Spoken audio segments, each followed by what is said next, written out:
जेहलम के तारीखी मकाम कला रोहतास में सयाहों के लिए जिप लाइन लगाई गई है।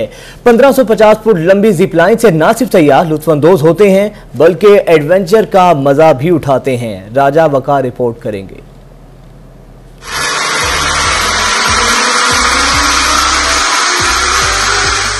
जेहलम दीना में वाक़े तारीखी मकाम किला रोहतास के पहलू में सयाहों की दिलचस्पी को मद्देनजर रखते हुए जिप लाइन लगाई गई है, जिस पर सयाह एडवेंचर के साथ साथ तफरीह का भी भरपूर मजा लेते हैं।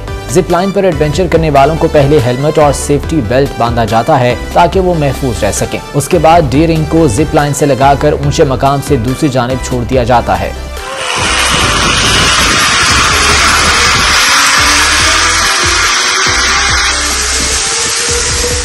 सयाह वहां पहुंचकर भी भरपूर लुत्फ उठाते हैं। सयाहों का कहना है कि जिप लाइन आलमी मयार के मुताबिक और आरामदेह है। इसकी जो सबसे अच्छी चीज़ है, एक तो इसकी लोकेशन है एडजेसेंट टू रोहतास फोर्ट, और जो सनसेट व्यू है वो इसकी जो यूनिक चीज़ है।